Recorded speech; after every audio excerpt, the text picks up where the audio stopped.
Hi everybody and welcome back to my channel. If you're new here, my name is Alicia and I'm the owner of Alicia Be Creative. Today's video is going to feature me showing you exactly the different types of sealer that you can use to seal in your glitter before you go to the epoxying process.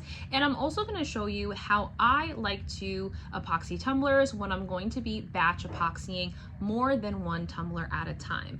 So be sure to check the description box for all the supplies that I am using for today's video, as well as any discount codes that I have for you to save a little bit of money. But I'm really excited to share this video with you guys. And of course, if you have questions, feel free to leave those in the comment section. Those actually usually give me great ideas on other videos to bring to the channel. And I love being able to help you all in your tumbler journey. So let's go ahead and jump right into today's tutorial.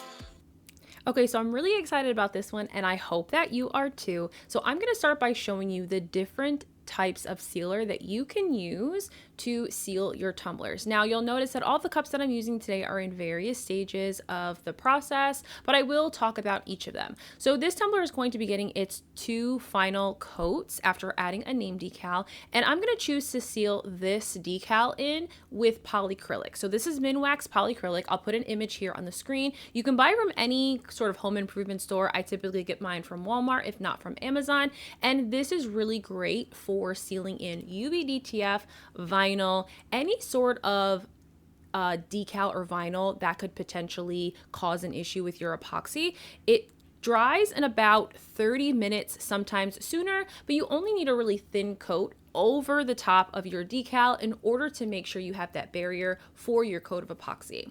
So next up, we're going to be sealing a cup that has both foil flakes and glitter and pigments on here. And so for this, I'm going to grab this glitter glue sealer from Geaux Glitter. It's called Glitter Lock. So this is something newer to my use, I should say. It is and functions very similarly to me like polycrylic. So it is some sort of polycrylic mix or base for sure.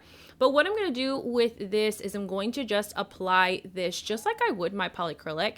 You can apply this with your gloved hand. You can apply this with a paintbrush, which you're watching me do here. Whatever is going to kind of work. Now this takes about around 40-ish minutes to dry, and it really just depends on how thick of a coat you're applying. Now this does say that you should be using very thin coats with this, and this is a great sealer for multi-purpose, so over glitter, wood, vinyl, and a lot of other applications. So you can apply this with a brush or you can apply it with your hands, whatever kind of works for you best.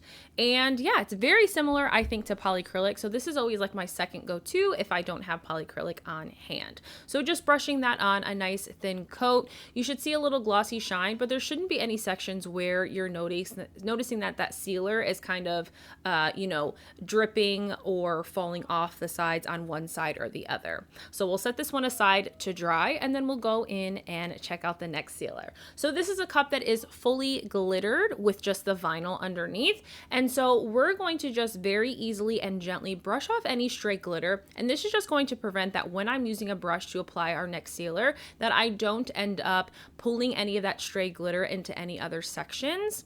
But this is a good way to make sure that you really ensure that none of that stray glitter is going to either move about the cup in places you don't want it, or potentially end up on other cups if you're going to be epoxying multiple cups at the same time. So we're going to go ahead and tape off the base of this cup, and that's just to protect the bottom, because for a few of these cups, I'm choosing not to epoxy the bottom. Probably will do a cute little glitter bottom or something of that nature for the bottoms of these cups, but just another way to kind of style things up. So I'm just going to use some painter's tape. Electrical tape, of course, will do as well, but this is just going to also prevent my sealer from getting onto parts of the cup that I don't want there to be anything there. Now, in the event that you did get your sealer there, you could use just something like alcohol or acetone to clean off that area. It's definitely no harm, no foul when it comes to that, but this is a great way, of course, to keep those edges nice and crisp and clean, and just ensure that there isn't an additional step or cleanup process that you need to do in order to move on to the next step.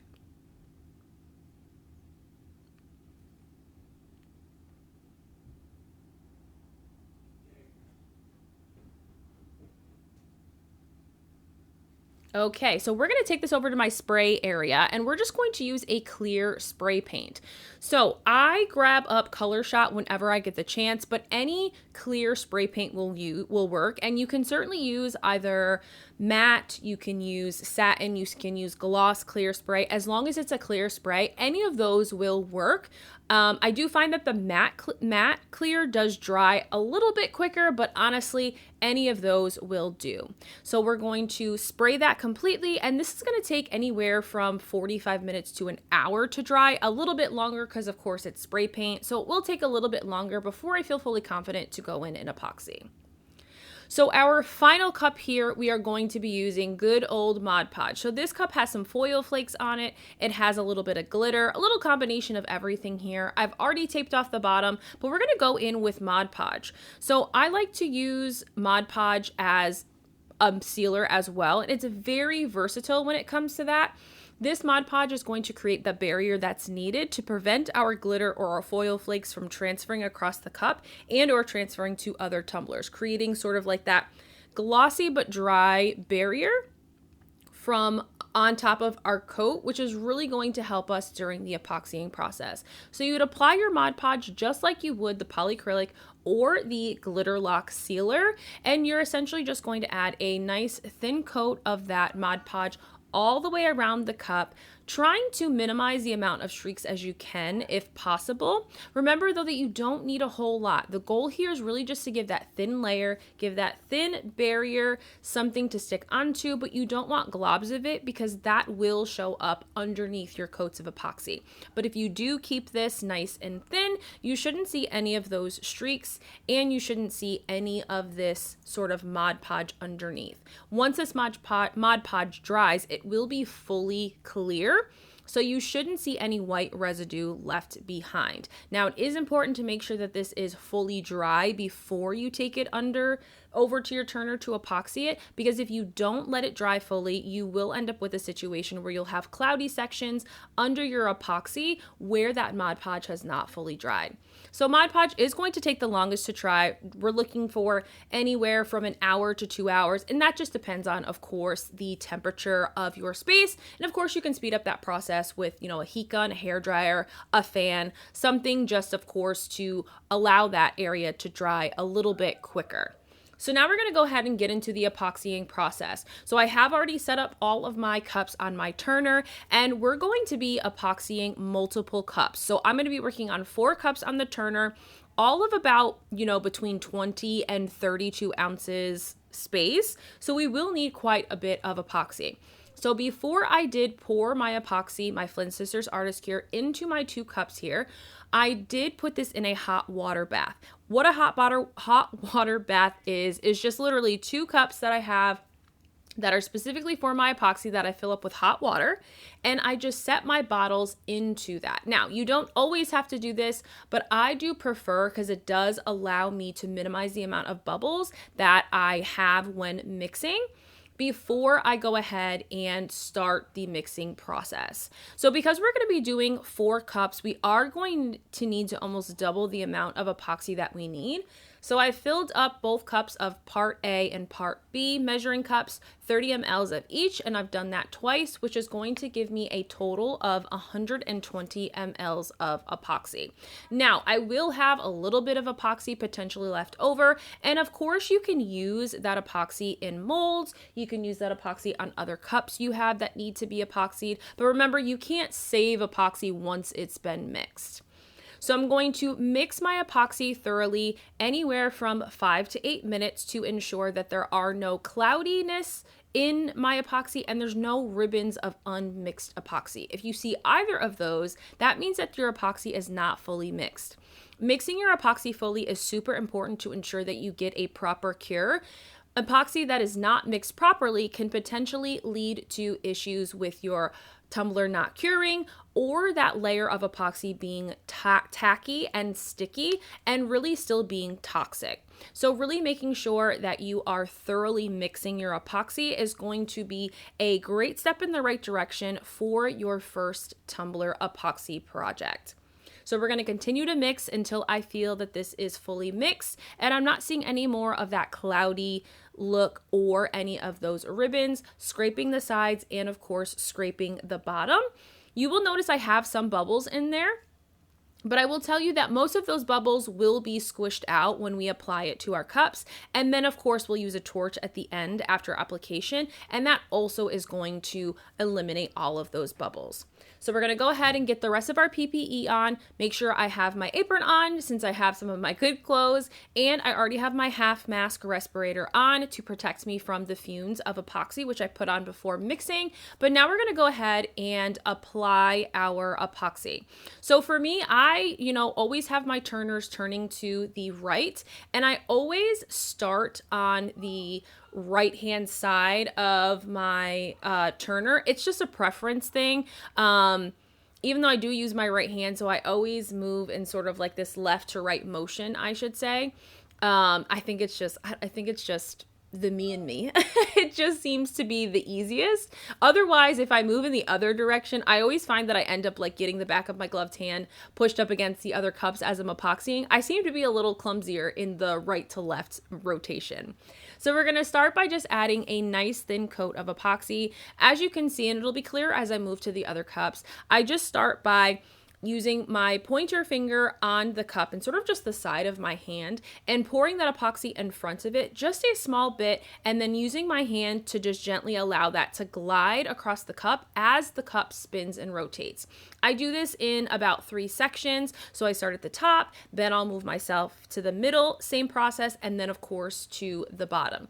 And that just helps me control the epoxy. And again, I don't want to pour too much epoxy in any one area because that's when you're going to end up with a lot of drips. So the epoxy kind of falling off to the side because it's moving too quick for the turner. So just take your time with this. It is not a race. I feel like I spend a lot of time in the epoxying process, and honestly, if I were to play this clip at the normal speed versus the 2x speed that I always use for YouTube, you will notice how much time I spend epoxying.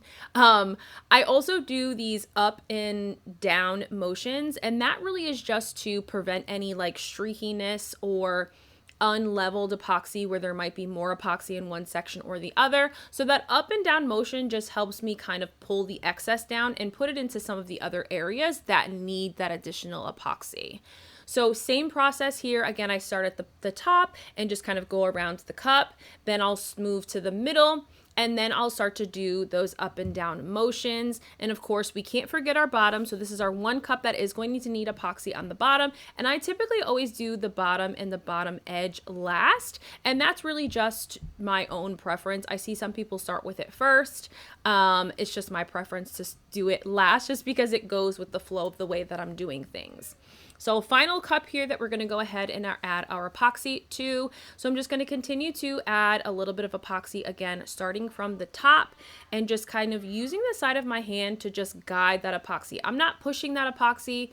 I'm just kind of letting my turner do the work while I just kind of hold my hand there, which is just going to allow that epoxy to thin out.